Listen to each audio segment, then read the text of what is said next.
Okay, I think we're actually going to start. If everyone could take their seats. If everyone could take their seats, we're going to start our panel, The Explosion of Short Movies, Art Form or Web Currency. Welcome, everybody.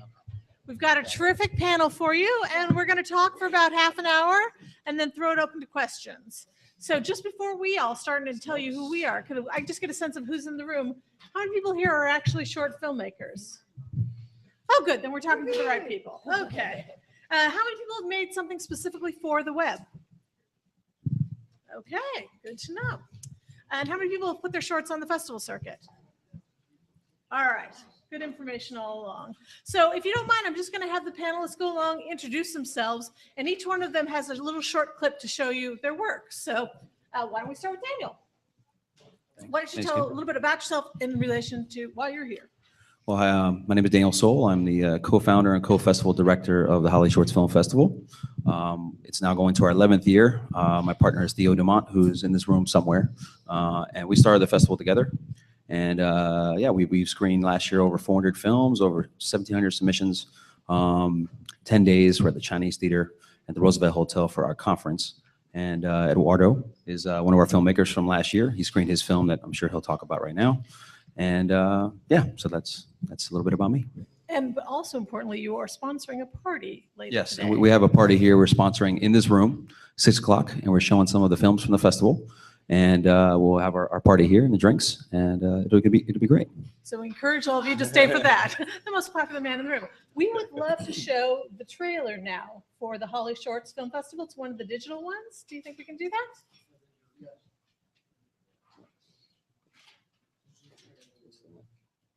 It's the link. No. It's a link.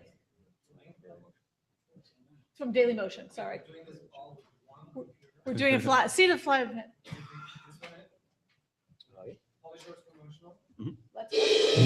Short films can be a really great platform of entry for filmmakers. You can push your own envelope a little bit, and I think that's really exciting. I support that all the time. These are the people that I will be interviewing, at the Oscars in a couple of years' time. So it's fun to come back here to get in touch with people, to see about relationships, and so it's really great to meet people who have a passion for filming, and to know that there's people out there who want to support that and want to showcase it. And that's why I was supposed to support it. And it's not a multi-million-dollar festival. We get a multi-million-dollar experience for the filmmakers, and we love that.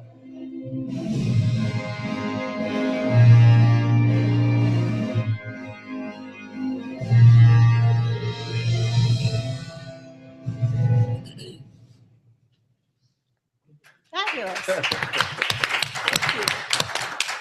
And next, Eduardo. Hi, my name is Eduardo Ponte. I'm a writer-director. I kind of alternate in between short films and features. I don't see one as a stepping stone for the other one. I see them as really separate art forms and art forms both to be respected in that sense. I started out with a branded short for the W Hotel that I shot in London a few years back, and I kind of started really liking that short form. So I did some others. I did the festival circuit, and I think you have the trailer of my latest film, which is an adaptation of a French play by Jean Cocteau called The Human Voice. Can we show the Human Voice trailer? Let's play this loud.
Linda.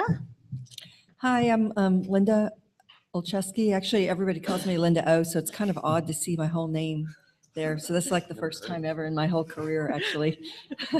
I work for Shorts HD and Shorts International. We launched, I joined the company in 2006 to launch the Oscar-nominated short films. I don't know if anybody, I hope, did anybody here ever go to see the Oscar shorts at theaters or buy them on iTunes? Yay, Yes. awesome. Okay, well, that's us. And Round of applause for that one. thank you. And we launched a TV channel called Shorts HD Television. It's the short movie channel. It's on DirecTV and AT&T Uverse here in the U.S. We're across Europe, and we are in East Africa and are expanding across Africa now for the short movie channel. We also do short film distribution. We're the largest short film aggregator on iTunes. We are currently also on Amazon and are about to be on some other electronic sell-through platforms. Fabulous. And we have a trailer for the channel, correct? Oh, this is actually the EPG, or the electronic press guide for Shorts HD. It's so if you go to www.shorts.tv and you want to see what's on, so he can click and just give you a little glimpse of kind of what's on. Hello and welcome to the October edition of Short Notice. As you can see, we're not in the studio this time around. We're actually in Utrecht in the Netherlands, working to bring you some great new shows from the Film Festival. Stay tuned for those in the coming months, but in the meantime, let's update you on the biggest highlights in the channel. First up, prepare yourselves for a creepy collection of horror shorts and TV shows carefully selected to leave your skin crawling with goosebumps. Every day from October 25th, tune in for some terrifying top 10s. That is a hoot and a half! A cool comedic countdown and shortcuts, crazy skills, This has escalated further than we ever wanted it to. and some monster-filled movies with fight. Right. That's a whole week of horror starting October 25th at 8:30 p.m. Okay, if that last bit left you hiding behind the couch, then fear not, we'll take you back in front of your screens with a selection of brand new episodes of Best in Best Presents. Best in Best Presents continues on Shorts HD, and as always, it brings the finest short movies from festival screens around the world right into your living rooms. First up, on October 2nd, we're providing you with a collection of short films featured at the Louisiana Film Prize. Then, on October 16th, we'll be bringing you amazing films from the Mississippi-based festival Fear Fest. And to top it all off, on October 23rd, get ready for Short Film Gems premiered at the Carlton Film Festival. That's 3 brand new episodes of Best in Best Presents, all playing at 8 p.m. Okay, finally today we'll save the best for last, because this October we'll be bringing you some of the finest and most revered short films from one of the greatest animators around. Get ready for a collection of the most hilarious, surreal, and downright bonkers short animations from the iconic mind of Bill Clinton. Tune in 11th of October for the start of a whole week of Bill's best doodles in Clinton. As well as meeting the likes of Guard Dog and Fascist Santa, you'll also hear from the animator himself and discover how he came up with his most iconic characters and funniest films. And I wondered, why is this dog afraid of this cute little innocent bird? And then I went inside the dog's brain and I realized that the dog was afraid that this little bird was a threat. So don't miss Shorts HD's exclusive series, Clinton, premiering October 11th at 8:30 p.m. Okay, that's all the time we've got here on Short Notice, but be sure to check out the latest program schedules at shorts.tv, and don't forget to connect with us via our social networks so you can stay okay. Short film news and the biggest channel premieres. So, from the Netherlands, until next time, goodbye. Fabulous. That was great. And last but certainly not least, Joey. Hello, my name is Joey. I've been working in this business in some capacity for, I would say, 20 years. I've worked in international distribution. I've produced films independently, also worked in the commercial industry, and now I'm working with Weinstein Company and Lexus on these shorts that are branded for Lexus.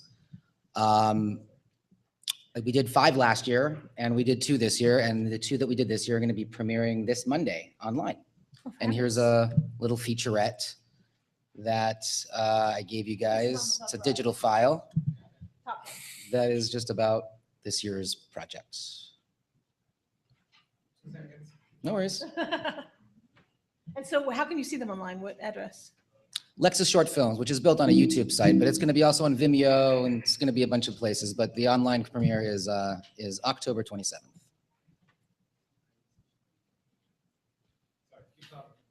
So yeah, so last year, you could actually see last year's films right now at lexusshortfilms.com. We have 5 different films.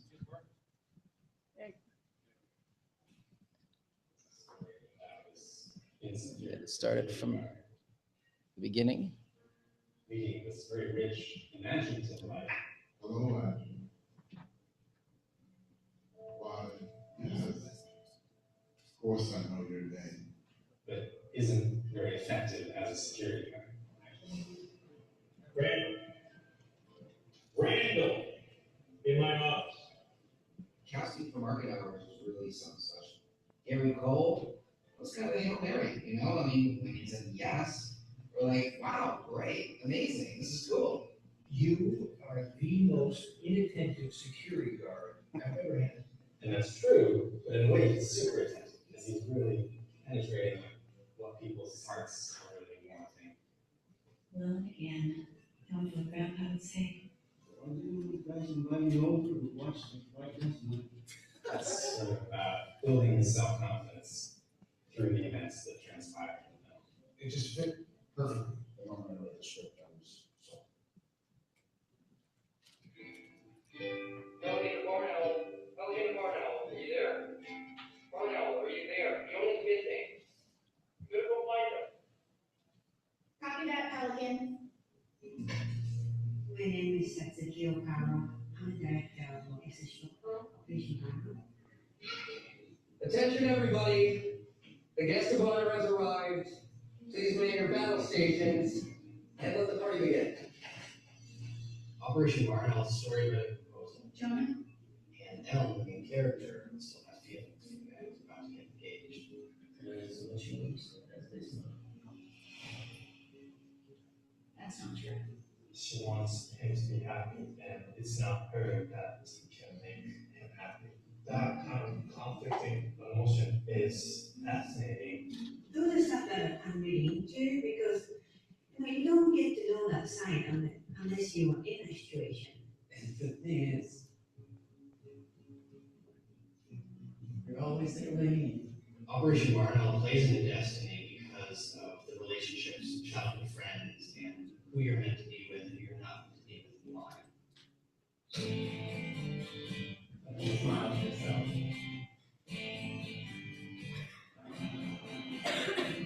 Satsuki really got that perfect combination of lightness, yet thoughtful. That was one of the things that stood out to me. I really enjoyed all of Satsuki's work. We'll get him, sir. John is really into the idea of how different cultures connect and how they go wrong sometimes, but they're really great. His ability to see what he wants and be able to know how to get it and be able to communicate that to not only his actors, but his crew, I thought was really, really great. Because when you do connect with someone, it's so satisfying that you really do feel like you know what each other are thinking. I think we did okay, Joe. Fabulous. Thank you.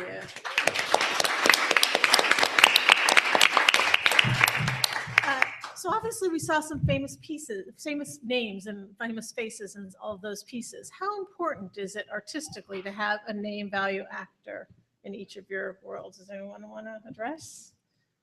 Do you want to talk first about the festival world? How important is it? Do you care if a film has? Yeah, I mean, yes and no. Obviously, there's value to certain name folks. We can't deny that there's from the business standpoint of potential premieres or having a celebrity attend a screening and getting press out and things like that. And we do a huge red carpet at our festival for the opening night and the week. So that's all obviously very prevalent. But at the same time, we've over the years seen some projects with celebrities that have been awful and they've been rejected because they're awful. So it doesn't really make it. I mean, we're not going to just bend over backwards for someone. Oh, you have a celebrity, and if we don't like the film or the film doesn't meet the criteria, then then we'll obviously go forward accordingly. That said, it does help at times to have celebrity names in a film. To sit here and say that festivals don't care, obviously, that's not the case. Not always the case. And Eduardo? My experience is, of course, it helps. But as Daniel said, it is not the end all and be all. The movie has got to be a movie that people want to see, that people enjoy, that people are inspired by, entertained by to begin with. And then, if you have a star, I think on the festival level, it kind of, it's neither one or the other. It helps a little bit, but not so much. On a commercial level, when you then have to sell the film, then that is obviously the most important thing, because when you enter a commercial world, the criteria shifts from quality to selling tickets or clicking on views or all these things, and there having a celebrity, of course, is key. And Linda, for the short films that you show on your channel and also that you sell on iTunes, how does that? Well, names and faces always help. I'm not going to deny that. I mean, Joe and Joanna Blow, who don't know what short films are, in middle Americana, or just, people are discovering, and they'll be more inclined to buy a short, like on iTunes, if they see a picture of like Keira Knightley on it, they see her face, or Colin Firth, or somebody that they really like, they're more inclined to actually take the leap and pay for the film. But then what's great about it is it starts opening it up to opening that world up to people that normally don't see shorts and don't know what shorts are, and start engaging and liking them, and they'll be open to buying other short films. So it's gateway, in other words. Definitely. And also too, if anybody here does or doesn't, I mean, for your films, like, just as something to be aware of, is on places like iTunes, faces sell. Famous faces sell more, but faces actually sell. It's better to have on your poster a face, because people will gravitate to a face and buy a face versus a sort of artistic poster. Good information. And Joey? I agree with Eduardo. It's like it's essentially the cherry and the whipped cream on the ice cream, but you have to have the ice cream already there, I've seen a lot of films that were really bad that had celebrities in it, but I can tell you that celebrities helped me with Lexus, because the Japanese love celebrities. So that was really that was something that really helped on that end. And now on the marketing end, since I'm working on the marketing of the films, to try and get coverage for a film from a press outlet, that also helps as well. So in that regard, again, the commercial aspects, as Eduardo mentioned, are pretty much, yes, the aspect helps. But as far as you really want to have a good film first and foremost. Good answer. Then the other thing I just want to cover real quickly is about length of short films, just to cover the basics kind of thing. How do you guys feel about long shorts? Short shorts is an optimum time that works for festivals, for online, for television, for iTunes, etc. Why don't we start with you and we'll go backwards? Funny enough, when I was doing research this year with a lot of the shorts, the way that we search for our directors is we actually took the 70 Oscar qualifying shorts for the past 7 years, cross-referenced all the nominees, everyone that was American and everyone that was Japanese, because that was the directors we were looking for. And I watched all their shorts. So what I noticed was, I also noticed all the length of the shorts, and the longest one we saw was 45 minutes. And the shortest one was 3 minutes. And personally, I think right around 9 minutes, 10 minutes is really a great time. It's enough time to develop a character and to develop a story, and also not too much time. And Linda, what do you think? It depends on what you're using the short for. If you're looking for to get your short in festivals and you want a lot of potential sales, I think that between 8 and 12 minutes, 13 minutes is a great time length for any of that. However, don't let that time length dictate what the story arc and the great film that you're trying to do. Another thing too is under 15 minutes tends to be on a lot of the major festivals. That's the rules. It's usually under 15 minutes that they'll accept films for programming. And for places like iTunes, it doesn't matter. It can be, we define short films under 40 minutes. And that's per the Academy rule. However, if you have a 39-minute film, it's kind of hard to do sales, because outside of a place like iTunes where there's no limit on the place, because like, for instance, in television, some of the broadcasters that we sell to have 30-minute programs. And if your film is 39 minutes, it's a problem to be able to sell to them. So consider, and if you have a film that's 39 minutes, consider a shortcut as well. Oh, that's an interesting idea. So you have an alternate cut, that it's a shorter version of it. How long is your film? This one is 25 minutes. I feel it depends also on the genre. I think it's easier to make a comedy that lasts even 45 seconds, and it's harder to make a drama that lasts a minute. So I think if you want to make a person laugh, you need 4 seconds. If your ambition is to move somebody, I feel that anything less than 17 minutes is going to be tough, because you need space you need the emotional oxygen to create something that somebody wants to live in. So, 17, my movies are a little bit too long in that respect. But again, as Linda says, I don't set out to make a movie that is 25 minutes or 17 minutes. I set out to make the shortest movie possible.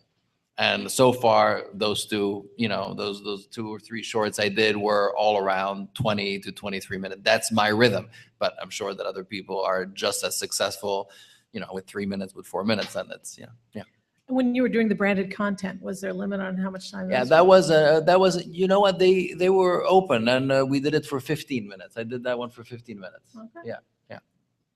And how about from the festival perspective? Well, for our festival at the moment, and we made for year 11, we're discussing changing it to actually be 40 minutes or less, but I'm not sure if we're going to do that.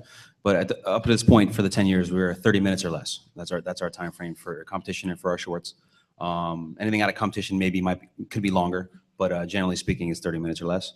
Have you done any studies of, like, we accept more that are under 15, or we? Not fully, but our philosophy is, if we love a film, we want to show it. If you submit it and we're accepting your submission and we're taking your money for a fee, and you're applying with an application and the whole process, and we're not going to reject the film just based on being long. That doesn't make any sense for us. Some festivals may do that. But we look at it like, if we love a film, and we've had plenty of films that we've screened that are 29, 30 minutes, we try not to discriminate, say, oh, it's just too long and this is great, but if they cut it down, we never ask a filmmaker to cut it down. We've heard of stories like that, like, oh, we like your film, cut it down 5 minutes and we'll show it. We've never done that. We don't believe in that philosophy. That said, it's hard to program a lot of films that are 30 minutes. There's only so many you can show, because we have a 2-hour program. You do have to program a certain amount of films for a certain theme and genre. And if you have a really well-paced horror program, and all of a sudden there's this 30-minute film and everything else is, 8 to 12 minutes, it can be hard to program. So there's challenges. But, we do feel that, the sweet spot is pretty much in that 8 to 15-minute range. But we have shown films across the board of length, and some films are too short. There's films that a drama that's 7 minutes long, as a jury, we're watching the film like, hey, we feel like there needs to be more of a story here. Then it almost gets it rejected, because there's not enough meat to the story. So that we see that happens as well. So it's really, you got to really try to make your film and not worry about just making it for programmers. When I was making short films, our rule was 10 minutes or less, and that did well for us. But then when I've been reviewing films, I have noticed the films I liked the best were always 12 minutes long. Like, just that little bit more gave them more oomph to it or something. But again, it's the quality of the film. Also, talking about what kind of disqualifies you for festivals or qualifies, what about if the film has been online or was originally created for online? Is that a problem for your festival? For us, it's not a problem. We don't have any rules against online. We do have a web series category, and we do showcase stuff that has been online, like commercials and web series and trailers. But yeah, we don't discriminate for online. Some festivals may have those rules and whatnot, but we actually don't. And have you put your film online? No, I haven't.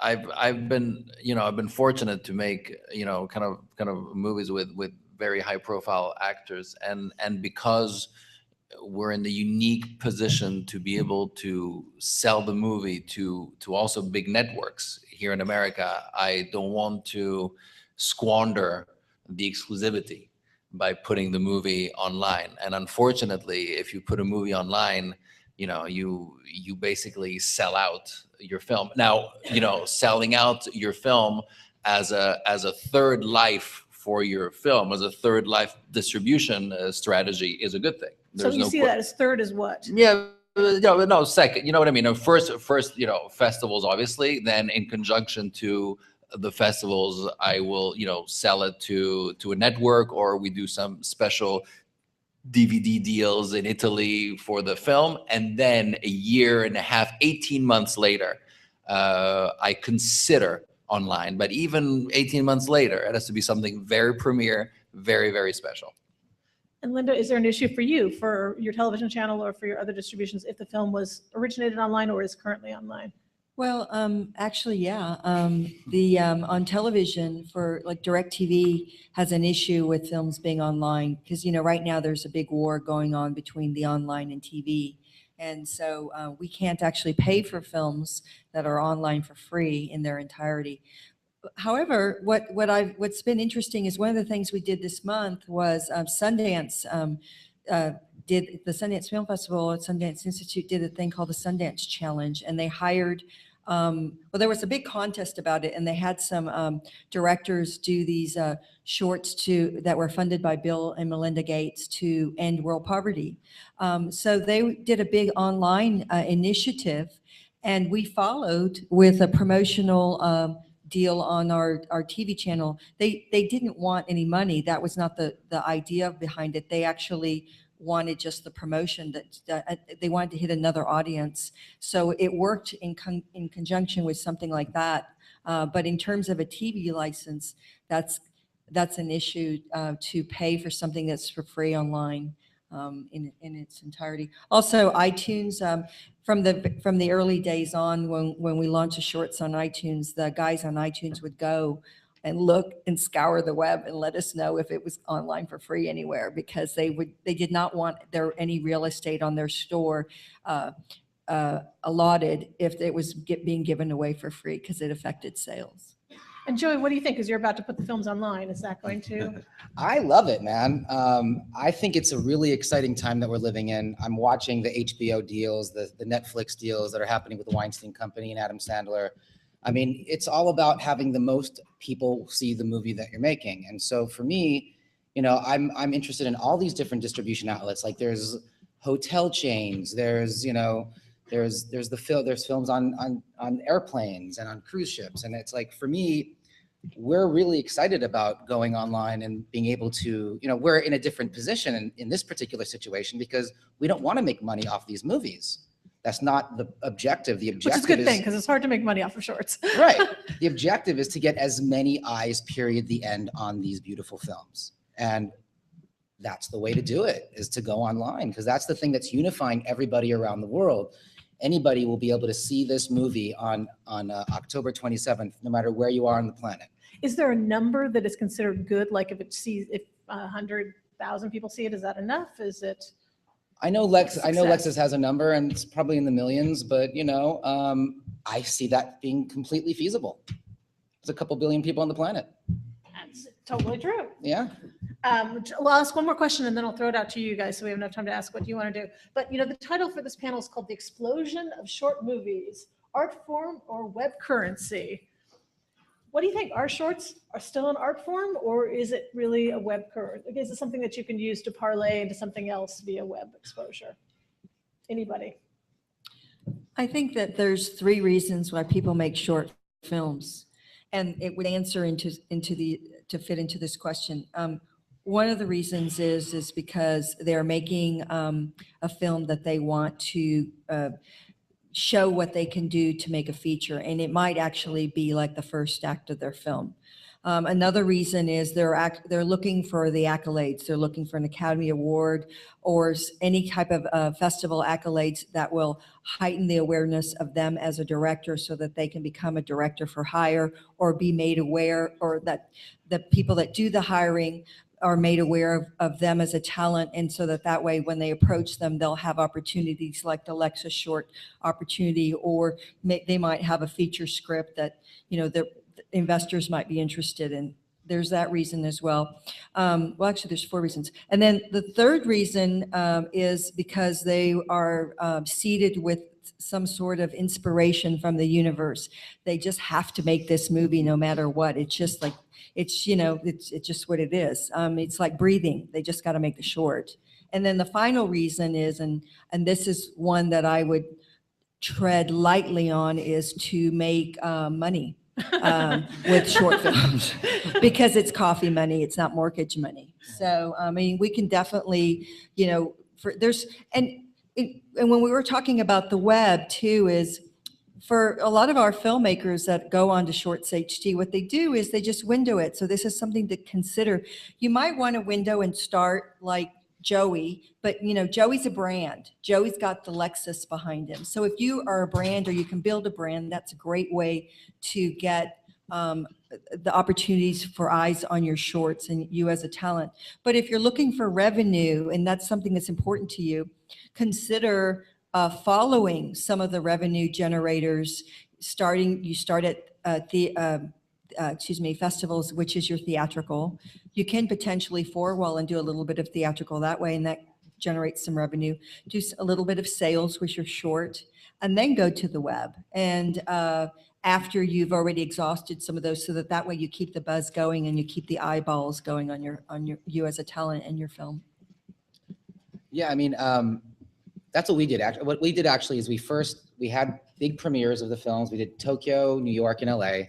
Then we did a bunch of festivals, and we stayed offline for about 7 months. So we did that, got some buzz going, and then we were going online on the 27th. But it's kind of like art versus commerce, because it's very interesting, because I'm kind of living that right now. And it's these films, there was no mandate. One of the reasons I got involved, there was no mandate to use a car whatsoever. The story did not have to be about the car, and we didn't even have to use a car in the movie. Yes, we used the cars in these movies, but it was the general rule is if the script calls for a car, even if you see it for a moment, then use a Lexus. So and when you see the films, you'll see it's not about the car, as other car companies that have done short films have made it all about the car. But what this ultimately is doing, in my opinion, is it's truly opening up doors for filmmakers that don't need to compromise their art. This is opening up a whole pool of financing, if done correctly, if done in a way where you don't have to compromise your art. I feel it opens up a whole pool of financing for filmmakers such as yourselves to be able to tell a vision. I think it's an exciting time. And one thing that's interesting too, in terms of one of the filmmakers that Joey is spotlighting, John Goldman, is, John Goldman, we have his films. So I've been working with John at Shorts International for years. He made a short called Diplomacy. And then he also made a great short, which we premiered on iTunes with Sandra Oh. It's like a meditation. It's a funny film. It's a Marry Me thing. It's I can't believe I'm spacing on it. But Diplomacy is really great. Well, Diplomacy is great, but that's actually how I met John. Was his first film was with Sandra Oh, and we did like a big thing with Sandra Oh as well through iTunes. It was his early part of his career. So. Anybody else have anything they want to say before we throw it open to questions? I mean, I think that if you want to do anything to parlay it into something else, you will do nothing well. Uh-huh. You have to commit 100%. It's hard enough. If you don't commit 100%, it's never going to give you the result that you want. So I think the consequence of a good film is that it can parlay into something else, no question. But the intention behind your film has got to be that you cannot live without telling the story. That's very, very, very important. Then the side effects, the consequences, that's something else, but we can't think of those. We have to think of being true to what we want to be, and true to ourselves, and true to the stories that we want to tell. Yeah, I think it's real quick. Yeah, I mean, for us, obviously, as a festival, we want to see all these great films that are made come through our doors first.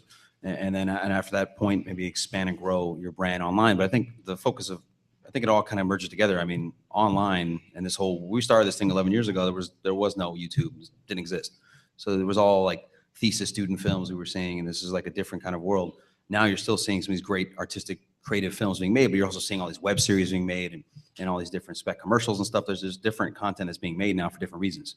But the online, you can build your brand and have your channel, and we've had YouTube. People have millions of subscribers on YouTube, and they build their brand that way and make their money online, and you see that. But the shorts that are more of like Eduardo's film and these type of films are not going to be those kind of films that are going to make you that kind of big money, like Linda said, like mortgage money. You can make money on your film possibly through distribution in these growing platforms, but it's at this time still not that kind of huge explosion of revenue. But it's about building your brand or being able to say, hey, I can make a fantastic film, I can get great attention, and now from that I can get hired as a director or get a meeting with a studio and these kind of things. It is your spotlight. It's the way to showcase your ability. So it's still at the end what the main purpose is making a great film and showing it to the most amount of people. And I have actually gotten calls from filmmakers telling me like, wow, I just lost my job, but then we just got our check from Shorts International, and oh, it came in so handy because it paid my mortgage for 2 months. And I mean, there's revenue that can be generated. It's just, you can count on coffee money for sure. What we did in Italy, though, with these two shorts I did in Italy, this one and the previous one, was we partnered with 2 separate book publishers, and both films were based on known literature. So they married the book with the film and created a beautiful kind of a DVD package. And it sold both extremely well on a commercial level. I mean, tens of thousands of copies in Italy. So in Europe, I think there are different avenues to sell your shorts, out of the box avenues to sell your shorts that are extremely interesting when film meets literature in that way, and you have publishers that are willing to distribute your movie in this way, and it's beautiful. I mean, the objects that they created for both films are stunning objects. And I will say, why I still love short films beyond all belief is you can do so many artistically interesting things with it. And I see each year so many short films that just blow me away, where with feature films, they have so many constraints, they don't really do that. And you always get disappointed. At least I always get disappointed with feature films. But so many shorts are just amazing. So I would encourage all of you to go out and make amazing things, and good things will happen. Let's throw it out to questions from you guys. In front. Absolutely. Okay, so I'm working on a short film titled Hollywood Remorse, and the title speaks for itself. Now, like when we're filming in LA and other platforms out here, it doesn't matter how big or small your production set is. Like, these permits and all that stuff is the same. So what do you guys think about submitting original content to you guys and collaborating on the short film? Because I think all of you will be interested in it. In fact, I know. He's got a good loud voice, so I assume most people heard that question, right? But it's right. You're right. You're competing. Feature films are expensive to make here in Los Angeles, and commercials are being made in Los Angeles. It's very expensive to make films in Los Angeles. So if you don't want to fund it yourself, how do you find funding? Is that kind of the translation of what you're asking? No, I'm asking them to go with me. Does anyone here co-fund films or fund films? No. But I will say the beautiful thing about shorts is you really can figure out a way to make them for like no money. And the people who spend a lot of time trying to find funding for films don't make films. Find funding for your feature. For your short, figure out how to make it yourself with what you got in your pocket and make something really wonderful. And then just great opportunities will come. Do a Kickstarter campaign. I mean, everybody does it. I'm always inundated with requests for money. And I do think for explosion of short films, I think Kickstarter has definitely helped in the explosion. Oh, absolutely. There are ways to get money. Yeah. Any other questions? Also in front. So my question is really about shorts. I've just written my own web series, and I'm working on the marketing and the platform for that. And I feel like it's a totally different brain from the shorts world a little bit. But I've always been interested in the world of shorts and figuring out once you have it, what you do with it. Is there a sort of a code for particular type of content within shorts at particular festivals? Does that make Are you sense? saying web series versus normal shorts, No, or? no, just shorts. Like once you have a short, it's ready to go. Where, as far as getting eyeballs on it, are there particular platforms or festivals that are known for like this one definitely comedy, this one is urban centric themes, this one is known for regional Americana, or something like that? Is there that? Yeah, festivals are broken up, and so a lot of festivals are broken up into categories. I mean, you can check out Without a Box, and you can see all the different festivals for different genres. But then there's festivals that cover everything. It's really, there's some that are specifically comedy. There's some that are like specifically urban. There's some that are, but most cover pretty much all genres. Would you guys give a recommendation of maybe 2 festivals each that you'd say a short filmmaker should definitely try to apply to? I would say that you should definitely, actually just missed the deadline for Clermont-Ferrand. That's the biggest short film festival in the world and market. It's in France. You spell it Clermont, Ferrand, Ferrand. And everybody in the short film industry is there. Including other festival programmers who go there to find shorts globally. to show in their festivals. Yeah, it's huge. And all the buyers internationally are there. It's just the biggest. There's a couple of others that are pretty important. Followed by that is the Cannes Short Film Corner in Cannes. On that one, well, Clermont-Ferrand, you don't actually even have to pay to submit. That's the great thing about a lot of festivals in Europe. You don't have to pay. And those programmers, when they see your film, they'll invite you and waive your submission fee. That's a possibility if they're really interested in your film. And there's an online market there, so everybody's watching the films in the festival, but if your film gets rejected, it's still in the market and people can go and see it online. That same thing happens in Cannes at the Short Film Corner as well. And all the buyers are there. And that one you have to pay a sum to participate in, but I think that would be worth it. And then definitely, everybody knows about the Sundances and Aspen Shorts and Palm Springs Shorts. I mean, if you in answer to your question too, is go and look and see what's been accepted at those festivals that you're interested in going and research and see if you can see those films, and then you'll start getting a sense of what they're looking for. Yeah, I'd say look up the festivals and what they play. I don't know if enough Holly filmmakers do that. Shorts. Look up of course, plug our own festival, but we do program web series. We have a whole web series program, and it's a category, and we give away a great prize and all that. Some festivals don't do that though. So, if you submit to certain festivals, they'll probably take your submission still, but they just easily reject your film. I know some festivals will do that. We don't like horror films, so we'll take the submission, but we hate horror movies. Okay, well, then you have no chance, but you don't know that. So it's good to look at what they're actually playing. And if you specifically have your web series and want to get your web series out, our festival, Holly Shorts, does take web series and some other festivals don't. So it's good to look and see what they play and other stuff you might be familiar with and say, okay, I know these guys, their web series and their play there. Okay, cool. Or, that's something that is good to do. I also think it's always good to submit locally and try to go to as many local festivals as possible, because then you can go there and meet other filmmakers and meet other industry people who can help you in some way. And we're very lucky that Los Angeles has tons of fabulous film festivals, including Holly Shorts. But we do, and also other screenings too. So there's so much opportunity to show your film on the festival circuit. And as you can hear from everybody, it's not a step that you should skip. And it's not a step you should feel like, oh, I can't submit if I've made my film originally for the web. It's much more open now than it ever was before.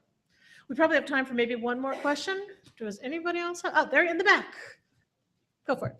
I love the idea that something like Shorts HD takes shorts to a wider audience than the folks who can make it to festivals, which I think as filmmakers, we're used to that idea of submitting to festivals, but then oftentimes after we've done that, it's hard to find where our short's going to live to continue on with the audience.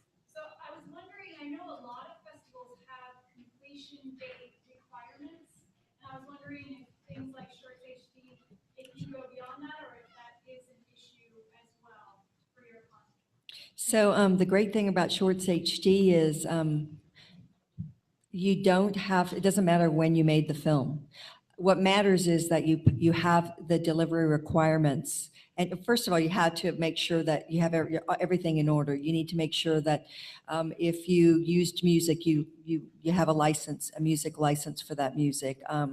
But I'll tell you, we need an HD master, and it's really easy to deliver now with Apple ProRes 422HQ files. You can deliver via FTP. We need a poster so that, as you saw in the EPG, there's an area there that will show your poster. We need a music cue sheet so that we can pay the union, the BMG and those things for the television. They have to do compliance. We need a dialogue list if your film has dialogue, and we need some stills to be able to promote. And if you have a trailer, that's great. And it's really easy. And a lot of filmmakers, the license is non-exclusive. It's 3 years. We pay in 90 days. And one of the things we've been doing with a lot of the festivals now, which you're seeing that we're spotlighting, is some of the winning festivals, then we have what's called a festival road trip, or we have the best of that fest. And those filmmakers that won at the festival also will win an opportunity, not only with Shorts HD, but to get on some other platforms such as iTunes and Amazon, and even get further distribution if their film's appropriate. And just to piggyback on your, and then I'll go right to you. Can you talk about festivals, what the rule is about when you can apply generally, how old your film can be? Oh, well, for our rules, it's within 3 years. That's our rule. I can't speak to other festivals, and some are, much longer, some are much shorter, some are much stricter. But ours is within 3 years. So that's our rule as far as in the time frame for submitting. But we do also have a monthly screening series. And our monthly screenings take place once a month throughout the year outside of the summer. Our next screening is next Thursday for a little Halloween horror film screening, October 30th.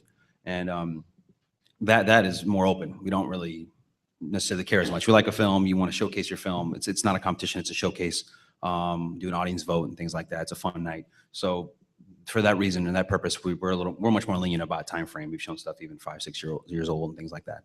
But for the festival, it's 3 years. It's just read what the festival guidelines are, because you would be surprised how often shorts you can have a little more like 2 years old. You just don't want to resubmit to something if you submitted the year before. They already know it. So we had one last question, and then we'll. There's no dumb questions. I'm assuming we can find that on the website. Is that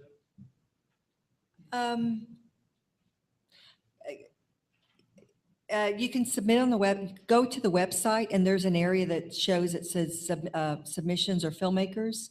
And then you can submit the film for consideration. And then when we reach out to you about a deal, it will all be in the contract. It's very legible and clear. Yeah, it's just like, it's 5 things. It's 5 things that you need. And it's in the contract. It's master, picture or poster, music cue sheet, dialogue list, and stills. It's 5 things. You should have that for the life of your film, for everything. You'll need some of that for festivals. You'll need that for other reasons as well. Well, I want to thank our fabulous panelists. They'll be willing to stay for a few minutes if you want to come talk to them. And more importantly, about the party. So we're having a party here. We're sponsoring a cocktail party here. We're showcasing some of the films from the festival, just a few.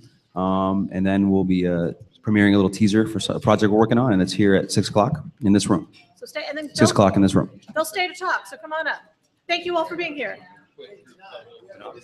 Yeah.